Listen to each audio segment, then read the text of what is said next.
Hi, and welcome to the SEO podcast, Unknown Secrets of Internet Marketing. What's up, everybody? Welcome back. Another fun-filled Friday. Got some great social media stuff for you today. We missed the show last week. We're going to make up for it this week because this show's going to be amazing. Awesome. I'm like, wow. It's going to be amazing. Get started. You didn't get the notes, right? The amazing notes.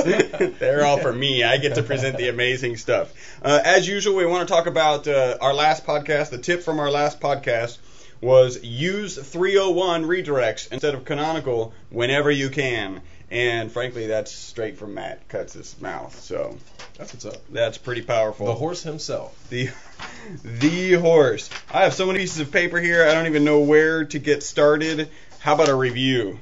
How about a badass review? How about two badass reviews? We'll get to you in a minute, Dean, because we've got our little letter here. Here we go. The SEO Go-To Guys. This is by Aaron Thomas. I've been listening to your podcast. I'm going to read this fast because it's pretty long, and it's worth it. I've been listening to this podcast for a year now. I've dramatically increased my knowledge about SEO, PPC, SMM, IM, and SEO, which is, if you guys haven't been listening, don't know, it's Search Engine Visitor Optimization. When I listened to my first episode of this podcast, I almost deleted this podcast from my iTunes account. We get this a lot, don't we? We should delete the first podcast. Well, no, I don't know. I think it's the first podcast he ever listened to. Like, we need to, it's the Geno time limit, right? Okay. Anyway. Because I didn't understand their jokes and was waiting for them to stop laughing and get to the meat. There is no meat here, by the way. That would have been a loss because 2 episodes later I found myself laughing out loud at their jokes, and now I look forward to watching their live podcast whenever I'm in the office and never miss listening to the podcast episode.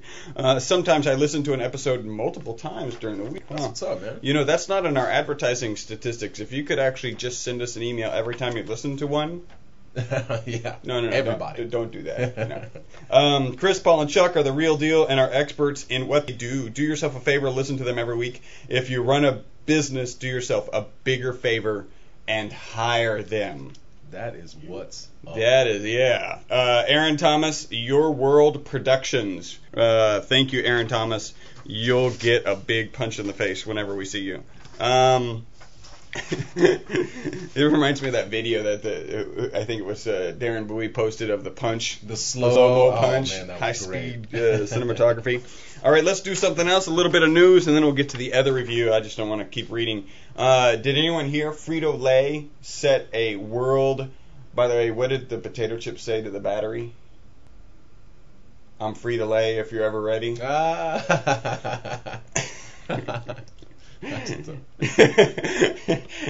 They set a Guinness book. Set a Guinness record. They're in the Guinness Book of World Records. They got 1.5 million likes, and unfortunately, in my little note here, it doesn't say in what time frame. Mm-hmm. We'll say 24 hours. When did social media likes become a record in the Guinness Book of World Records? When I grew up, I wasn't waiting for someone to finally fill that one category. When did that become? That was my first thought. I mean, that's awesome. That's very cool. But like I said, I like some certain companies that I purchase their products. But there has to be something after that initial offer for me to like it. Because then, if you're just like I like Quiznos and they just start talking about their sandwiches, like I don't care. Yeah. If you give me $1 off coupon, hey, yeah, I'll continue to like it. I might even read some of your crap about your sandwiches. Yeah. And go back and listen. We've got a really good social podcast about how to be social and what things you need to include in your social marketing campaign. We had a question on our Facebook page from Gareth Perkin. What do we think of HTML5? Paul, take it away. I think that HTML5 is going to come before HTML6 and after HTML4. But I'm still not like, about 90. I'm like 90%. It may happen some other way. Yeah, kind of, sort of, not really.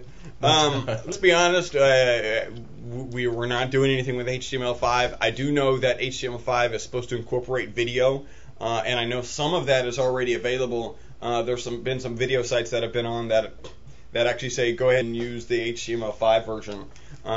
So I know that's coming. I think there's some good advantages to it. I think really, at least from what I understand, the technologies that are behind HTML5 are actually going to have impact on Flash. because they're more dynamic. You can do videos, and so if you can do all of that with HTML5, who needs Flash? You know what that would do? That would actually make the iPhone useful. Oh, that's what's up. That would, it really would. So this is like a heaven send for Apple. For Mr. Jobs. Yeah. Guy Nimney says that we needed a video podcast for our iPhone. And it's funny, he sent that a week after we filmed our first video podcast. We're actually starting a new podcast. It is a video podcast, and it is our 5-point analysis for websites that people have sent in, and we'll do those 5-point analysis, and the video will be available. We did the first one. We're working out some organizational issues, if you will, on our podcast. So those are coming soon. I have this note because these are notes from last week. Bin Laden's dead. Oh, that's what's up. For real? Julian Assange with WikiLeaks says that Facebook, Google, and Yahoo are tools for U.S. intelligence. I feel like they make me smarter. Yeah. Well, you know what? I completely agree, because about a year and a half ago, there was a guy who robbed a bank, did something, and he got caught because of his Facebook posts. I don't remember that. What? Idiot. What did he do? He was like, the kid was like 16 years old. He stole a plane and flew to the Bahamas. When I was then posted like, exiting X airport, just landed in the Bahamas. Checked in at Jamaica Kingston International. You know, so but it makes sense. It's a great way to track people. I've actually heard 2 cases where guys did something wrong and then popped up on their social media and got caught because of social media. So I could definitely believe that. He says, and I like this quote: "Facebook is the most appalling spy machine that has ever been invented." You know what? Don't participate. To Google. Like, don't participate. That's what I'm thinking. Like, if you think Facebook's a spy machine, don't participate. I know several people that refuse to get on social media. But Google is the biggest spy machine ever. Facebook is... I didn't add that video of the Google toilet to our Facebook page, which just sounds funny, and actually it's hilarious. A little shout out, a little punch in the face to a couple new clients. We've actually got AOps, and it's actually C.A. Edwards. They're a security consulting firm, and that's like worldwide security consulting firm. They're also do training through their AOps website, and we're working on another website for them, and they've got a couple more. We're excited to be working with them. We actually just nailed down their seal for their new business yesterday. That's really exciting.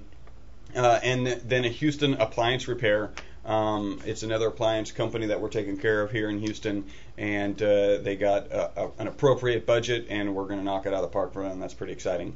I've got this question, but I want to get back to this review because I think this one's actually better than the last one, even though he did say hire us. This is, what's up. Believe it or not, I love these guys. What a great way to start. Contrary to popular belief. I am probably the most unlikely listener of these guys. I'm a middle-aged grandmother, but I do have over 50 websites, and I'm always looking for SEO advice. By the way, 50 websites. Wow, yeah. I visited one. I visited her, thefrazzledhomemaker.com. It was pretty cool. These boys kind of grew on me after a while, like a wart. Literally, that's what she said. And then she does say, just kidding. At first, I felt like I was listening to my 20-something son joke around with his pals. We wish we were 20. But there were also some great nuggets in that chatter, not to mention all the latest SEO news. Now I look forward to listening to them and am disappointed when the episode on my iTunes turns out to be a rerun. Keep up the good work, boys. And please, no punch in the face for me. It'd be like hitting your mom. We won't. That's cool. That is very cool. That's really cool. But we got to delete the first couple podcasts, man. No, it's the first minutes of the podcast. It's like when they first listen. Like so far, we haven't even covered much information, so we should hurry up and do it. Darren Bowie on a chat as we were preparing for the podcast last week that didn't happen, asked that we talk about managing expectations for SEO clients. Okay. And I thought that would be pretty good for you to handle. I would say, let's start that. Managing your expectations for your SEO clients. People, SEO is still a lot of smoke and mirrors to a lot of people, so they don't understand it. And you're going to have to educate them as to exactly what it is. Telling someone, yeah, I can get you on the first page of Google, I can do this, I can do that. People are going to get charged up and this and that. So I think it's important to really say, yeah, you're not going to be on the first page tomorrow. Yeah. And we always tell that to everybody. You're not going to be on the first page tomorrow. You're not going to have buttloads of business tomorrow. This is something that takes time to develop. And I think it's important to explain that to people up front. Hey, don't expect this in 30 days. It's going to take time to develop that relationship, to build those links, to have that quality content. And people need to understand that. This is an investment for your website for the long term, right? So, I think if you explain that to people up front, they'll get it and they'll understand. But if you don't, then you're in a situation where they're like, well, hey, why isn't this or why isn't that? But now you can say, hey, remember we talked about this. It's 30 days, 60 days out, 90 days. But remember, once you're there and you're optimizing, you're going to be there unless somebody out-optimizes you. So remember, this is for the long haul. Explain that to all of your clients. Make sure that they understand it, and then that'll help. It'll help your relationship as it continues on. And then, once you're on the first page, they'll pretty much take your advice for everything. They see the business that's coming in. Hey, whatever you need, all right, done. Here's a check. Sign it. Well, I think I've got 2 points I can add to that. One of them is we always provide reports. And a lot of SEO people out there will actually just, automate an email going out as a report, typically because SEO's most typically a monthly service. You'll have a client on credit card, and people will just say, okay, this is great. It's totally automated. My credit card system charges their credit card. My Google Analytics sends them an email. My keyword position tool actually sends them an email too. So how could we be happier? And our answer to that is, well, send a paid invoice and send a full color report. Because people don't read emails where they'll at least glance at a full color report. And we actually mark up by hand our full color reports because that's an indication that we're actually working and looking at the reports for our clients. So I think that's one. The other one is just for instance, Houston Appliance Repair. He stopped doing a particular campaign that was actually working okay for him. And he came here and we started talking about SEO, and that's what he was interested in. So I got him on board with SEO, and then I said, that's SEO. You just ended a campaign that was working for you yesterday. We need to get started on getting you business, as soon as possible. Mm-hmm. And to do that, we really need to do pay-per-click. So you need to effectively match that budget with pay-per-click so that we can get some business going your direction. And so it's really kind of the holistic approach that gives you that ability to, I think, manage the expectations of the clients. Perfect example of managing expectations. He also asked about a privacy policy, and we said a privacy what? We are today. I was listening on the way in to I think it is the director of the Houston Symphony. By the way, if you guys don't know, Houston has a symphony. Actually, we have all the major arts, which is pretty cool. And he's new, and they asked him what he thought of Houston, and he said, well, Houston is actually a world. He was from Philadelphia, I think. Houston is actually a world-class city. It's got world-class arts. It's got world-class parks. And I was like, yeah, and they have a world-class podcast. It's the SEO podcast. We have a listener in Stellenbosch, South Africa, which is not too far from Cape Town, and Georgetown. Here's a good one. Here's your test for your geography. It's Guyana. Where is Guyana? Africa. Well, it just depends. British Guyana is in the Caribbean. Yeah. Good job. Yeah. My roommate, shout out to my homeboy Quambam. He's from British Guyana. Oh, that's cool. All right. So, and I wanted to get this last thing here. This is from Gareth Perkin also on our Facebook page. Hey, Paul, Chris, and Chuck. I've noticed a few websites, competitor sites, rank really well, yet break all the SEO rules. You guys say not to do keyword stuffing, etc. They've been doing it for years and still rank well. Kick-ass podcast, by the way. I crack up when Paul said, don't be a douche regarding Flash sites. I was doing a Flash app at the time. There's a couple things to say here. One, if they're really doing some obviously black hat, keyword stuffing is, you could probably call it gray hat. But black hat, like if they're showing one result to the Google bot and not and a different result to the Google user, then you can actually report them. There's a way to report them. You could try and report these guys for what they're doing already. And, think about what we're always saying, is it providing a bad experience to the Google user? If you really believe that, and it's not just because they have a bad service or because they're a competitor, it might be worth reporting.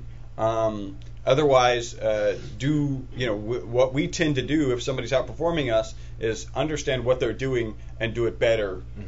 Use some of what they're doing, do it better, do it more intelligently, and learn from people who are placing well. Here's what I'd say: if you're there, eventually they're gonna get caught. I see this all the time. People are keyword stuffing, stealing content. We've seen someone actually copy our content and then rank really well. Don't ever do it for a client. Don't ever do it for your main site. But hey, if you want to build a microsite and black hat that sucker all the way, hey, knock yourself out. But I'd never say never do it for a client. Don't ever do it for your main branded website. That can be a good way to kind of learn, push the envelope and learn stuff, and understand at some point it's probably going to get banned. Yeah. Especially if you let me know what it is and I report it. All right, we've got some information here. Let's bring Charles. Charles is actually just in from Baltimore.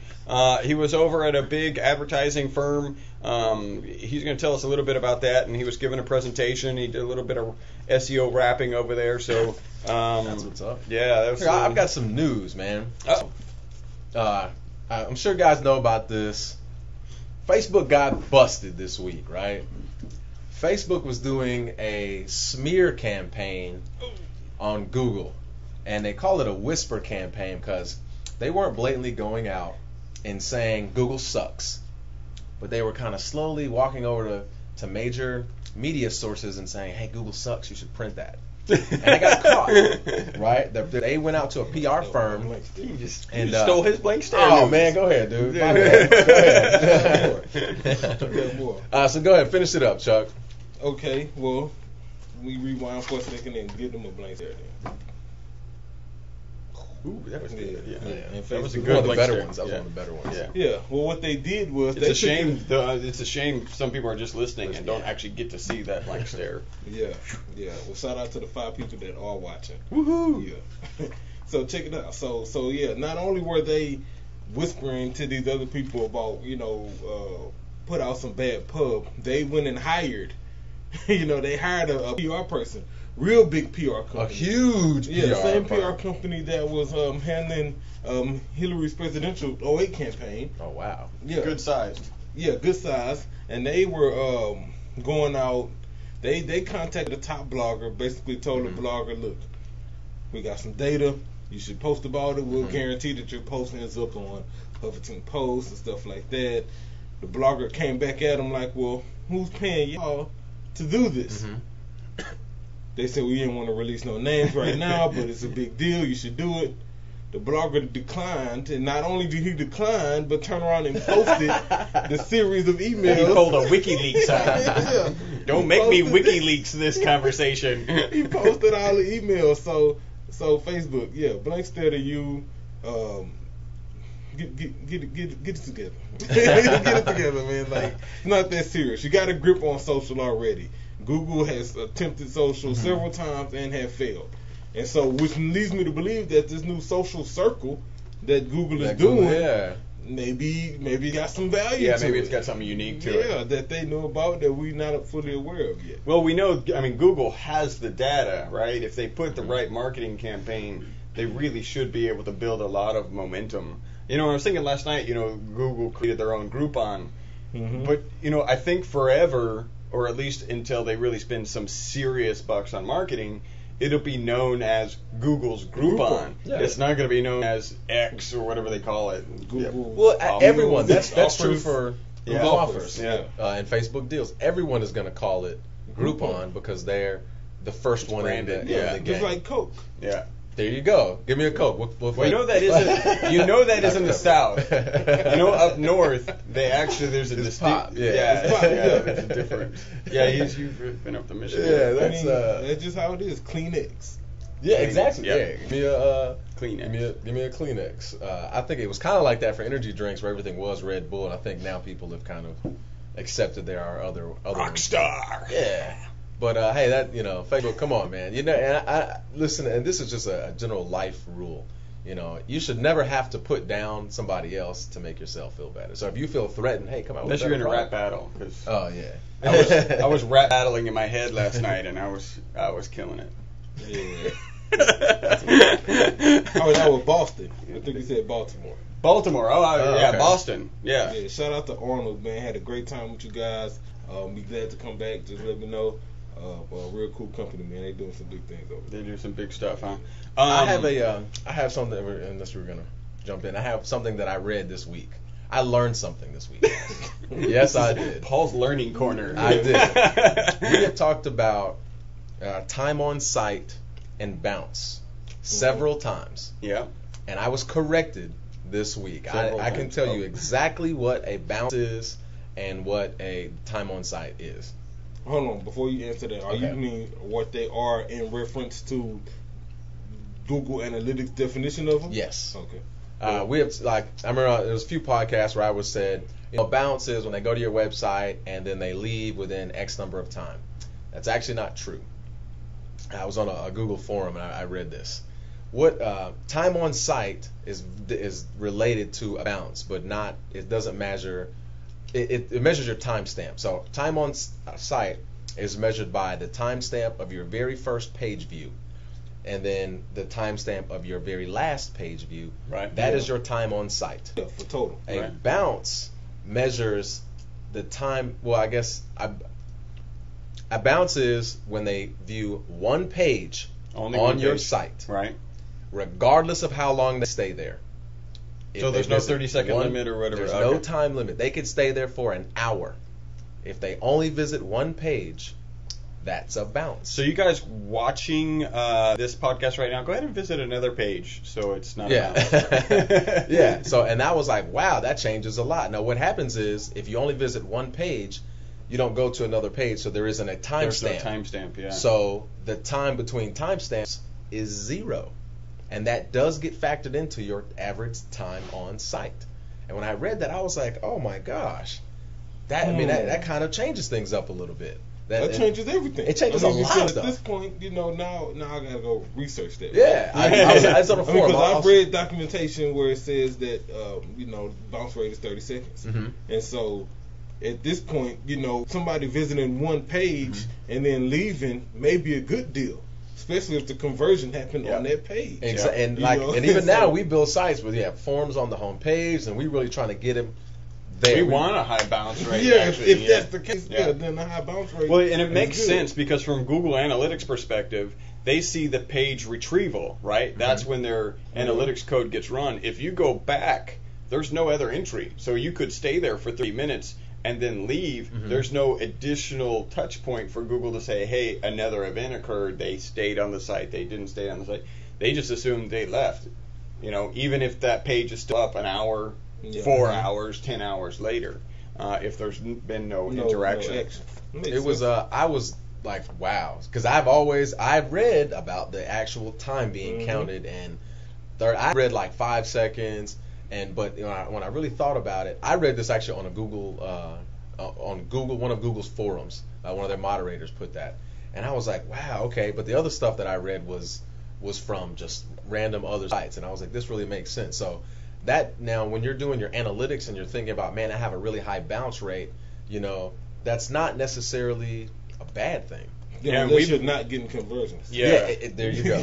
If your bounce rate is high and you're not getting any sales or no phone calls, no form submissions. Well, it's kind of, now we've got two kind of standard phrase about what owners think of their websites. We've never had an owner say, I don't care how few sales I get, I just want it to look really good. They actually say, I don't care how ugly it is, I just want to get sales. Results. And we're never going to have anyone say, I don't care how few sales I get, I just want a high time on site. Yeah. They're like, I don't care what the time on site is. In fact, make them all bounces, make them all 0 time, just make them call. And that's what we focus on. And we've actually talked about that specifically in a couple podcasts. You do all this work and this elegant design, and you've got this 20-page website, maybe more, and your desperate goal is to have them come to the website, call, and go away. Yeah, there you go. So it's about results. And the one note I was going to add to the blank stare news was I was reading another article because Google took a financial $5 million hit, $500 million.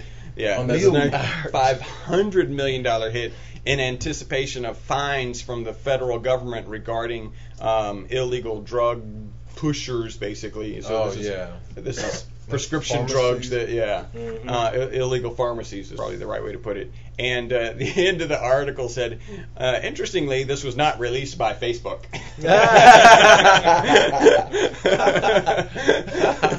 Eat your heart out, Facebook. There you go. I'm sure they love it. All right, we've been at this a while. Let's just give a teaser. We're going to talk a little bit about SEO versus social media. Is there a best choice? And we're just going to have to talk about that next time.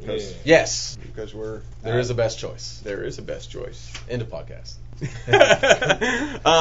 You guys have been listening to the most popular SEO podcast on iTunes. That's because of you. Thank you. We appreciate it. The enthusiasm that we get from our reviews, causes us to read them, and really we're going to be high-fiving all day because some grandmother's listening to us. And you guys can do that too. Just go to iTunes, create an account, submit a review, and then hit us up either on Facebook or Twitter. Let us know you put it out there. Make sure you include some contact information so that we can give you an appropriate shout out, like Kathy, the grandmother. The frazzledhomemaker.com is her website. Yeah, shout out to Aaron. Aaron, I got you. Email bounced back to me. I found it in my spam, so I'm gonna resend that to you. This is production. I had a long conversation with him. Thanks for the review, and check email later. That's what's up. Cool. You can send us an email at podcast@e-webstyle.com. Stalk us at facebook.com/e-webstyle, twitter.com/e-webstyle, youtube.com/e-webstyle. And you can listen to this podcast at 9:15 Central Standard Time on Friday mornings. Just go to e-webstyle.com/SEO podcast. Did I get everything? And our website is e-webstyle.com. Yeah, we never say that. and we do websites. And we actually have a phone number, 713-592-6724. Feel free to give us a call. We are still doing, remember now it's possible that if you submit for a 5-point website analysis, your website could actually be included in our video podcast. Which we're going to do right now. So, and here's the stickers that Dean Calhoun sent us. Open it up like a Christmas. Oh wow! With the QR code on it. Man, I'm a nerd. I'm crunk about a QR code. That is cool. That's what's up, man. Maybe that is very cool. You can sit. Yeah. These. If you guys are watching, like, this is awesome. This is what we just got, man. What is it? Thanks, Dean. Yeah, appreciate you, Dean. That's what's 25 cents. Yeah, that is very cool, though. We'll send you an invoice.